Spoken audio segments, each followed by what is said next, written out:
Hi, I'm Cynthia Schiller. Please like and subscribe. We're going to talk about 12 different traits of the narcissistic family. So there is a narcissistic family tree that goes on. Often in healthy families, we encourage our children to be loving, close to each other, but it's kind of the opposite in narcissistic families. The children often are pitted against each other. They're even taught to compete with each other. Constant comparison. Who's doing the best? Who's better than the other? They'll even do like, why can't you get good grades like your brother did? So they're never comfortable in their own skin. So some children are favored, seen as the golden child.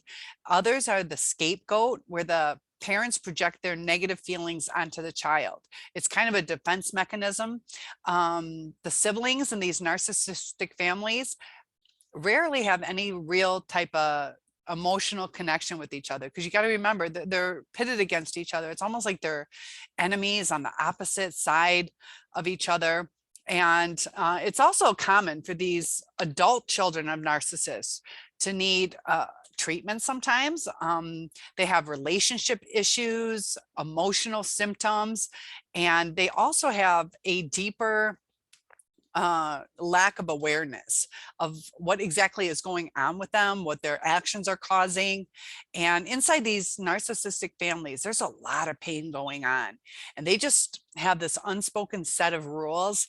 And since they're unspoken, it's hard to figure out what is right, what is wrong, and you just have to kind of trial and error. And so the children are developing some defense mechanisms as well, and can turn into narcissists. They're confused, they have a lot of pain, and they just don't have an emotional connection because of all these changing rules. They don't know how to please the parents. The parents aren't accepting of whatever they are, unless they're that golden child. So it's very unhealthy. They're taught to hide things from the outside world. So they have all these secrets. They don't have outside sources to communicate with, whether it's a teacher, counselor, friend. They have to pretend that everything's perfect. So they have a really hard time dealing with their emotions. A lot of times, I'm a school teacher, you'll see kids act out. It does seem over the years that I've taught that it's getting worse and worse, a lot more aggressive, a lot more physical. A lot more raging within the kids. It just seems like it's getting more and more out of control, because we as a society are kind of teaching people to be entitled. And the outside world doesn't know what's going on behind the closed doors. So if you're thinking about the new supply, is a new supply happier? If they're with a narcissist, everything's on the down low, everything's quiet. As far as keeping it a secret. So all the outside image is the perfect family, perfect relationship, but you were there, that's not true. The narcissist, it's all about image. They want to be bigger, better. They want to portray they have no problems. The Leave It to Beaver family. So they put on a face of perfection, but it's very dysfunctional. Now, within these families, the children are sometimes told or not told, where they got to figure it out through being beat or yelled at, that they have to internalize things, that they cannot act out at the house. And there's no family hierarchy. The children, they're only there to serve the parents' needs. The children aren't loved the way a child needs to be loved. They're not encouraged to communicate the right way. And there's just no communication between the family members. There's a lot of triangulation going on, and the parents, they just don't have the right kind of skills to connect emotionally with their children.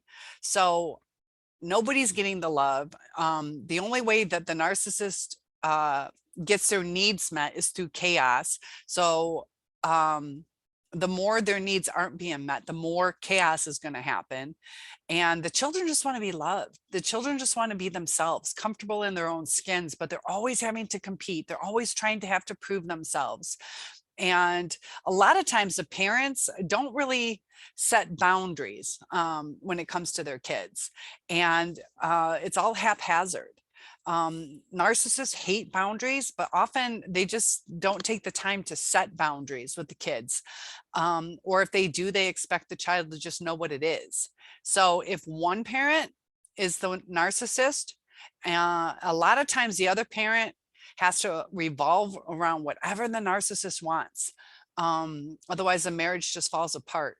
So the children I just live in this terrible environment, competing through each other. They're taught to compete, and they're taught, not to even express their feelings. They're taught and told that their feelings don't matter.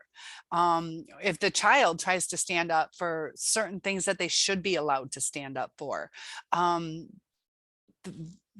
the narcissist will punish them for that. There's times certain touches or certain behaviors are uncomfortable or inappropriate sometimes, but the children really don't have a voice, and they're always just made to feel that they're not good enough. So inside these families, there's so much dysfunction. They can either be covert or overt. They can be, where it's like this grandiose image of perfection, or it can be the vulnerable, like feel sorry for us. It's all a game, and it's all a game to suck energy. And it's sad because usually you'll suck it from the people who are closest to you. And children are, unfortunately, because they're naive, they're easier to mold, they're easier to take from. So they don't have to worry as much about the spouses. The spouses still have to uphold and take a lot of stuff. But the children are targets. The children just have to be robots, not mess up. The expectations put on them are astronomical, as far as they don't even know what is being expected of them. So it's a very stressful situation, and they're kind of trained to internalize things. So when they go to school, they lash out.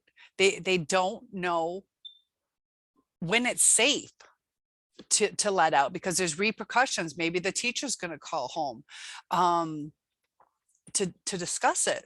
And I've seen so many times where, the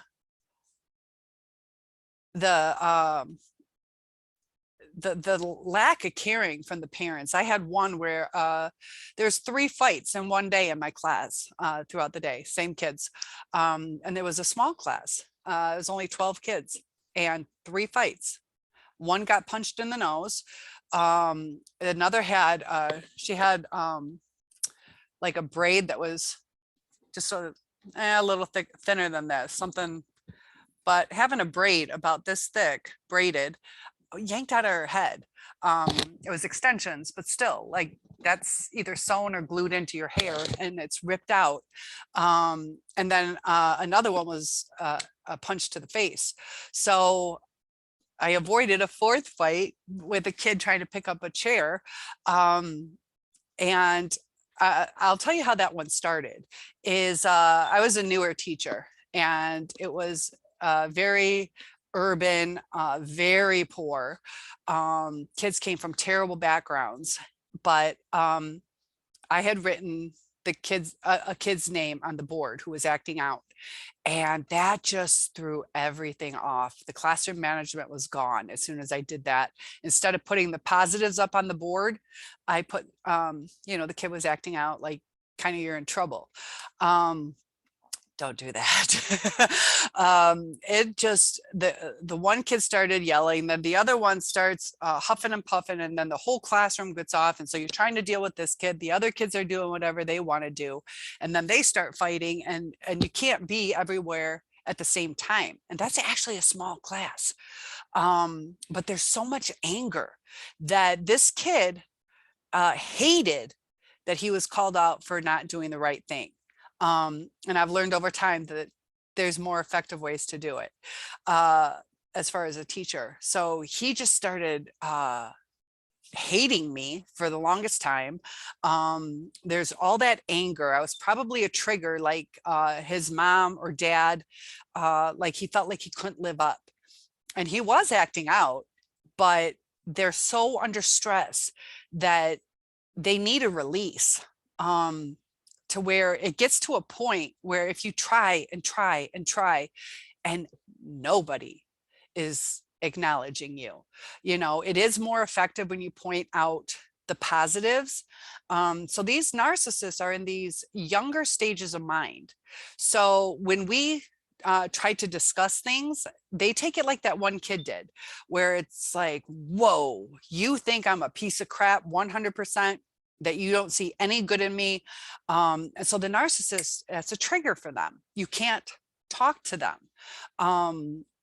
They, some of them will rage, some of them will get physical, some of them will go silent, but it's all like an instantaneous thing. Just like that kid, as soon as I wrote that name on the board, everything was over. And then sometimes the energy will feed off each other. So in these narcissistic families, the more negative energy, the more anger, the more dysfunction, the more the rages, the more the abuse, the more it gets out of hand.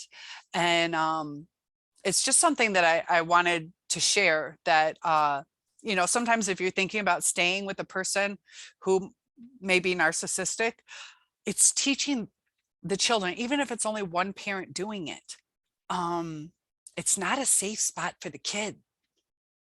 And it can cause actual brain damage. It can lead to outbursts. So they're not going to be able to concentrate in school. They're going to have a lot of issues relationship wise, whether it's just their friends, with school personnel, with church or synagogue or mosque members.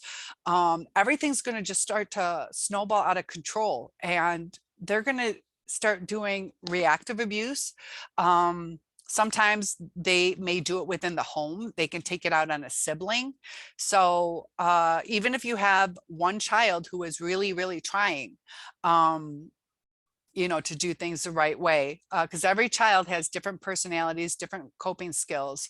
But that child could be the scapegoat. That child could be abused. And there's a lot of stories that I've been researching where sometimes it gets like really out of hand. Siblings sometimes fight, but in these narcissistic families, it's way more than just a little jealousy here and there. It's destructive, and it carries on into adulthood. So it's not just, we'll just make it through. We'll just make it through. I need my husband, I need my wife to help with the bills or to take the kids to daycare. It's a lifelong thing. So just waiting till the kids are grown so they have a safe place or a home to live in. It might be better to go stay with somebody else. Just something to be aware of. So it is important to set boundaries with a narcissist. I've been doing that a lot lately, whether it's neighbors or just people I come in contact. One of my friend's boyfriend is like friend by association, but I've had to he'll just come at me out of the blue. Like he kind of wants to date me. They're polyamorous. I'm not into that. But I woke up to a text this morning that was so rude. I'm like, I'm not dealing with this. It's okay to say no to somebody, to cut them out. I'm only I don't talk to him, but you got to you can't shelter yourself from the entire world. So limited contact, but as far as the safety of your home, that's your safe spot. I could hang up the phone. It was a text, but I could put the phone down. I didn't need to talk to him. I basically said enough's enough. I'm not dealing with it. But when you're living in these families, people need to get along, and they just don't in these narcissistic families. And it's behind closed doors. So please like and subscribe. If you have any topics you'd like covered, one-on-ones are available, and I'll see you in the next video.